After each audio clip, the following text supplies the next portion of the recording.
Capítulo 9. Los casamientos prohibidos. El casamiento de creyentes con no creyentes. Hay en el mundo cristiano una indiferencia asombrosa y alarmante para con las enseñanzas de la palabra de Dios acerca del casamiento de los cristianos con los incrédulos. Muchos de los que profesan amar y temer a Dios prefieren seguir su propia inclinación antes que aceptar el consejo de la sabiduría infinita. En un asunto que afecta vitalmente la felicidad y el bienestar de ambas partes, para este mundo y el venidero, la razón, el juicio y el temor de Dios son puestos a un lado, y se deja que predominen el impulso ciego y la determinación obstinada.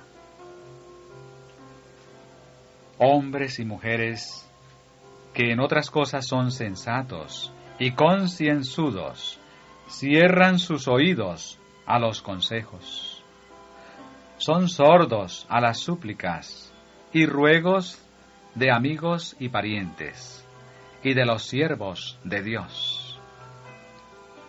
La expresión de cautela o amonestación es considerada como entrometimiento impertinente, y el amigo que es bastante fiel para hacer una reprensión es tratado como enemigo. Todo esto está de acuerdo con el deseo de Satanás. Él teje su ensalmo en derredor del alma, y ésta queda hechizada, infatuada. La razón deja caer las riendas del dominio propio sobre el cuello de la concupiscencia. La pasión no santificada predomina hasta que, demasiado tarde, la víctima se despierta para vivir una vida de desdicha y servidumbre. Este no es un cuadro imaginario, sino un relato de hechos ocurridos. Dios no sanciona las uniones que ha prohibido expresamente.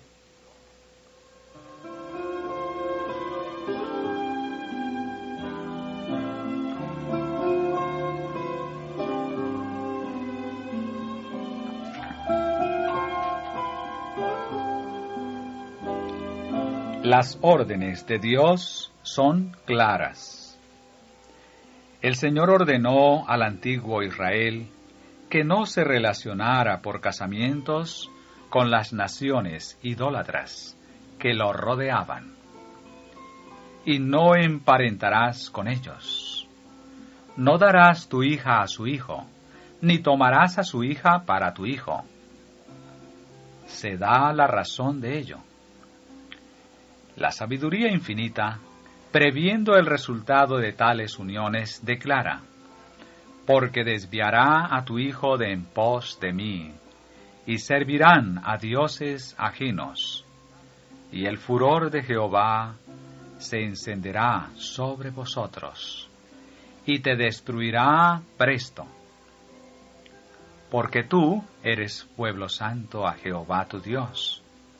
Jehová tu Dios te ha escogido para hacerle un pueblo especial, más que todos los pueblos que están sobre la haz de la tierra.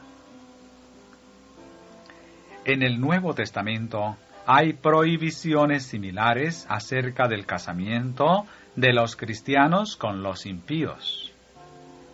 El apóstol Pablo, en su primera carta a los Corintios, declara: la mujer casada está atada a la ley, mientras vive su marido.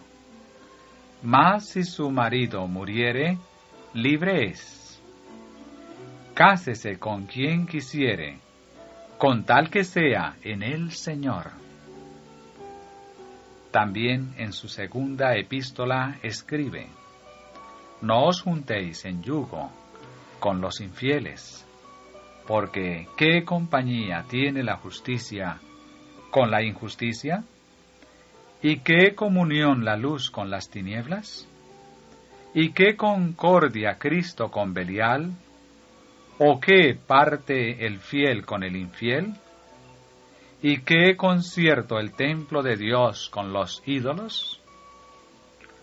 Porque vosotros sois el templo del Dios viviente. Como Dios dijo: habitaré y andaré en ellos, y seré el Dios de ellos, y ellos serán mi pueblo. Por lo cual, salid de en medio de ellos, y apartaos, dice el Señor, y no toquéis lo inmundo. Y yo os recibiré, y seré a vosotros padre, y vosotros me seréis a mí hijos e hijas, dice el Señor Todopoderoso.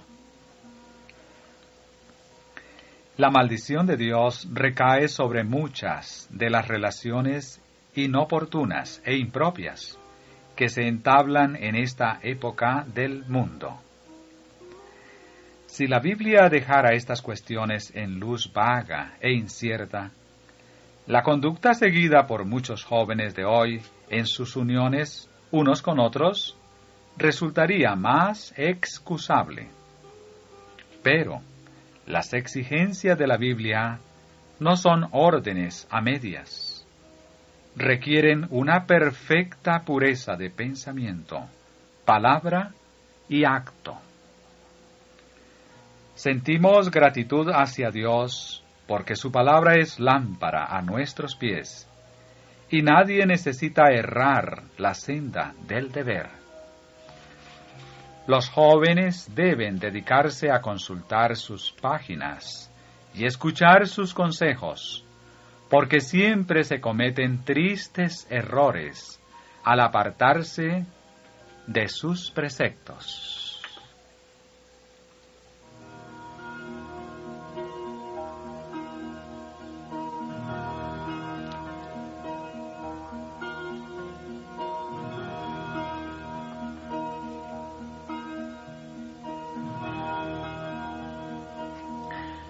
Dios prohíbe a los creyentes que se casen con incrédulos. Nunca debe el pueblo de Dios aventurarse en terreno prohibido. El casamiento entre creyentes e incrédulos ha sido prohibido por Dios. Pero con demasiada frecuencia, el corazón inconverso sigue sus propios deseos y se contraen casamientos que Dios no sanciona. Por esta causa muchos hombres y mujeres están sin esperanza y sin Dios en el mundo. Murieron sus aspiraciones nobles, y Satanás los sujeta en su red por una cadena de circunstancias. Los que son dominados por la pasión y el impulso tendrán que cosechar una mies amarga en esta vida, y su conducta puede resultar en la pérdida de su alma.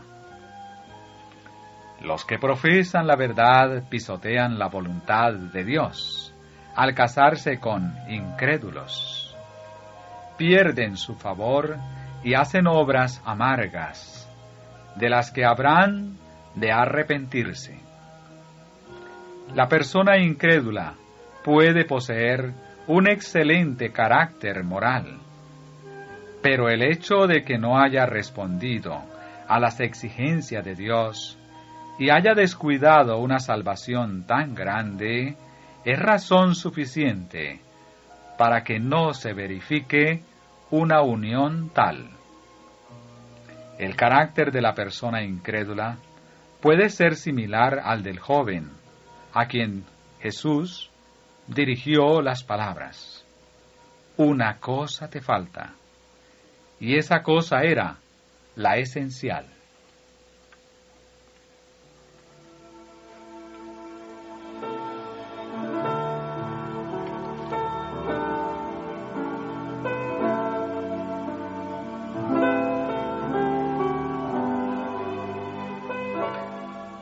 El ejemplo de Salomón.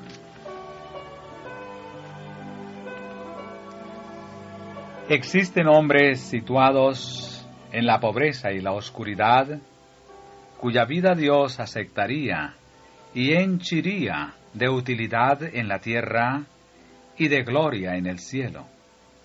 Pero Satanás obra con insistencia para derrotar los propósitos divinos y arrastrar a esos hombres a la perdición mediante su casamiento con personas de tal carácter que se interponen directamente en el camino de la vida. Muy pocos salen triunfantes de este conflicto.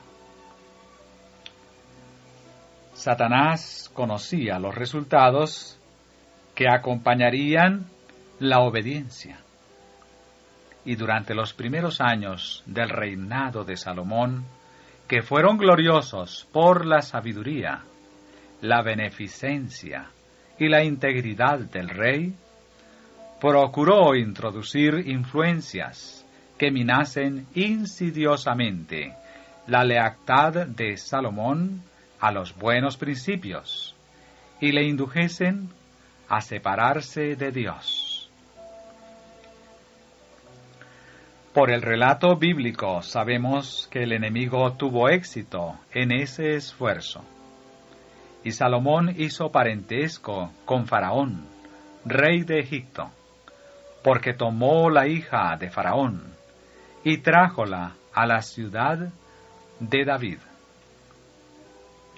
Al formar alianza con una nación pagana, y al sellar el pacto casándose con una princesa idólatra, Salomón despreció temerariamente la sabia disposición que Dios había tomado para conservar la pureza de su pueblo.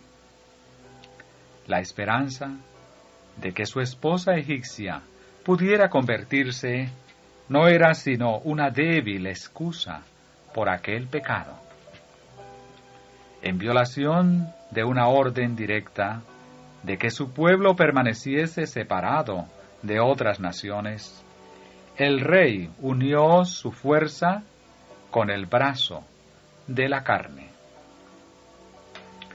Durante un tiempo, Dios, en su misericordia compasiva, pasó por alto esta terrible equivocación. La esposa de Salomón se convirtió, y el rey, por una conducta prudente, podría haber mantenido en jaque, por lo menos en gran medida, las fuerzas malignas que su imprudencia había desatado. Pero Salomón había comenzado a perder de vista la fuente de su poder y gloria. A medida que sus inclinaciones cobraban ascendientes sobre la razón, aumentaba su confianza propia y procuraba cumplir a su manera el propósito del Señor. Muchos cristianos profesos piensan, como Salomón, que pueden unirse con los impíos porque su influencia sobre los que están en el error resultará benéfica. Pero, con demasiada frecuencia, al quedar ellos mismos entrampados y vencidos, renuncian a su fe sagrada, sacrifican los buenos principios y se separan de Dios. Un paso en falso conduce a otro, hasta que al fin se colocan donde ya no pueden tener esperanza alguna de que romperán las cadenas que los atan.